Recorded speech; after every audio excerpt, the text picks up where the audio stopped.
Ардатар одоо энэ Увс аймагт өгөөч хяндаг, үлийг хяндаг.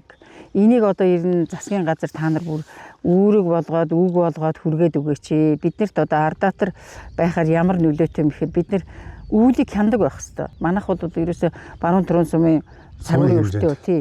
Тэгээд энэ Увс аймгийн чиглэлд энэ 50-40 мянган га талбайтай энэ 60 жилийн төвхтэй сангийн аж ахуйд яагаад нэг хурын шим байгуулж болдгүй юм бэ? Тэгээ одоо урамшуулах бол 150-аар өмнө яаж ясна. Одоо сүүлийн хэдэн жил 80-аар өгөөд байгаа. Одоо урамшуулах бас нэг 150 болгоч бол тоон дотонд.